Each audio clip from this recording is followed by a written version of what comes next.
আলহামদুলিল্লাহ। আসসালামু আলাইকুম রহমতুল্লাহি ওয়া বারাকাতুহু। মেশকাত শরীফ। কিতাবের প্রতি ঈমান। আল্লাহ তাআলা যুগে যুগে তার নবীদের দিয়ে তার বান্দাদেরকে তার অনুমোদিত জীবন বিধানের প্রতি হেদায়েত করার জন্য যে হেদায়েতনামা পাঠিয়েছেন তার নাম কিতাব। কিতাবের প্রতি এভাবে ঈমান আনবে যে এসব কিতাব যা কিছু ছিল তা সত্য এবং আপন যুগের জন্য পুরো উপযোগী ছিল। অতঃপর কিতাবধারীগণ কর্তৃক তা বিকৃত হয়েছে, অথবা কোনো দুর্ঘটনায় বিনষ্ট হয়ে গেছে, অথবা সভ্যতার ক্রম বিকাশের ফলে তার যুগ শেষ হয়ে গেছে এবং আল্লাহ তাআলা তার স্থলে নতুন কিতাব প্রেরণ করেছেন। এরূপ কিতাবের সংখ্যা অনেক।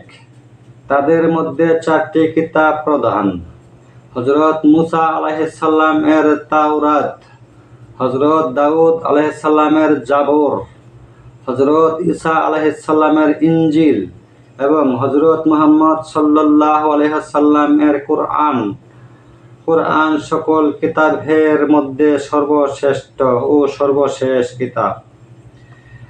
এরপর আর কোনো কিতাব আসবে না। এতে পূর্ববর্তী সকল কিতাবের সত্যসমূহ এবং ভবিষ্যৎ মানব জীবনের সমস্যাবলী সমাধানের পক্ষে আবশ্যক সূত্রসমূহ সন্নিবেশিত হয়েছে। অতএব কুরআন তার আগেকার সকল কিতাবকে রহিত করে দিয়েছে।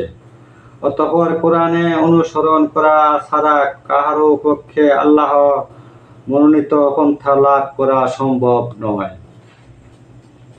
কুরআনে আগেকার কিতাবসমূহের মধ্যে কোনটি কোনো বিশেষ গোত্রের, কোনটি কোনো বিশেষ স্থানের এবং কোনটি কোনো বিশেষ যুগের জন্য প্রেরিত হয়েছিল। আর কুরআন প্রেরিত হয়েছে বিশ্ব সভ্যতা গড়ে ওঠা সারা বিশ্বের জন্য। কিয়ামত পর্যন্ত সময়ের জন্য কুরআন হযরত মুহাম্মদ মুস্তাফা সাল্লাল্লাহু আলাইহি ওয়াসাল্লাম এর উপর যে পরিমাণ নাজিল হয়েছে তা হুবহু আমাদের মধ্যে বিদ্যমান আছে। এতে বিন্দুমাত্রও রদবদল হয়নি।